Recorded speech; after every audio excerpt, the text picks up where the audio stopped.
Zaragoza, the capital city of the autonomous region of Aragon, with over 698,980 people calling it their home. Despite being the fifth largest city in the whole of Spain, Zaragoza is an urban metropolis few had heard about internationally. That is, at least, until 2008, when Zaragoza hit the main stage and hosted the World Exposition, which finally put Zaragoza on the map. During the 3 months it was open, over 5.5 million people flocked to this windy city to see expositions from 104 participating countries, all based on the theme of water and sustainable development, fitting perfectly into the landscape of the beautiful Rio Ebro, Spain's most voluminous river.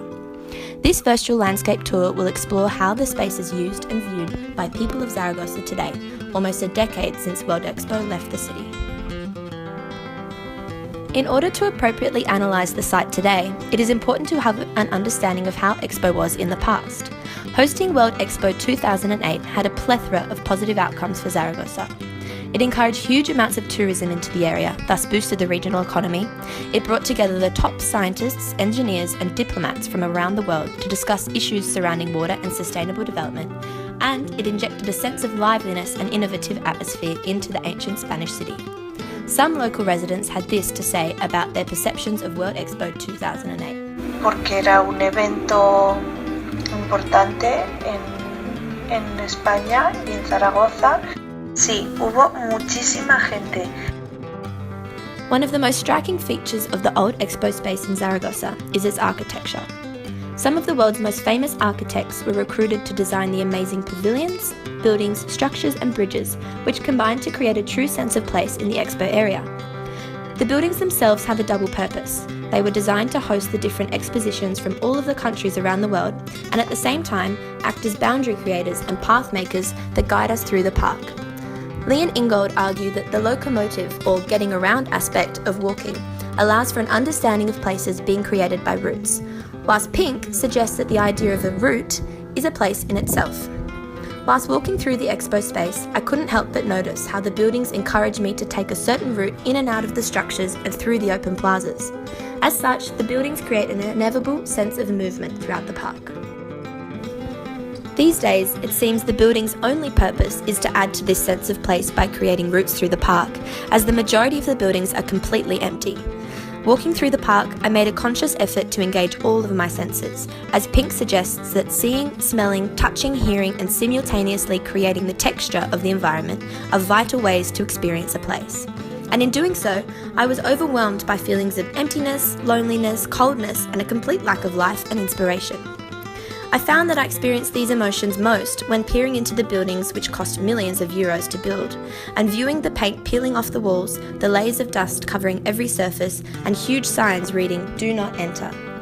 In addition to this, the state-of-the-art footbridges are now closed, the cable car no longer runs, and the artworks which at one point offered interactive and stimulating engagement are non-functioning and broken. Overall, I noticed within myself a desire to leave the Expo area, and I think that was because everything else had already gone. One local resident also believed that the Zaragoza Expo area is an empty waste of space, and said, Hoy creo que no se utiliza de manera eficiente la zona de la Expo. One of the most ironic things about Zaragoza's virtually empty World Expo space is its impact on the environment.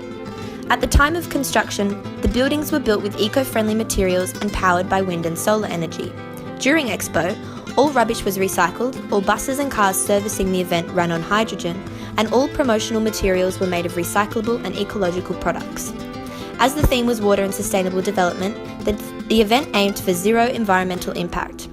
10 years on, however, we now have the vantage point of hindsight and can assess the environmental impact this space has now in comparison to before. And walking through the park, I couldn't help but chuckle to myself at the proposed plan of zero waste, because now the entire site itself is a wasteland. For Zaragoza, the 2008 World Expo was an unfortunately poorly timed event, as the global financial crisis hit at the end of that same year, and with it brought a new set of economic problems to the country. The Expo site, once held in high regard as being exemplary of how to properly plan ahead for large-scale event hosting, was completely abandoned. Plans for repurposing buildings and maintaining the spaces were put on hold due to monetary limitations, and as a result, we've been left with the sparse and empty Zaragoza Expo space that we see today. Iverson and Sanders believe that places are not only residing in the contemporariness of today, but importantly, they are assemblages of memories, experiences, ideas, dialogues, and technologies that rest on a foundation of the past and the present at the same time. This idea is extremely visible in the empty streets, buildings, and spaces of Zaragoza Expo, as the prosperous past and incredible initiatives that once existed there now haunt the now lifeless but extremely interesting area that exists there today.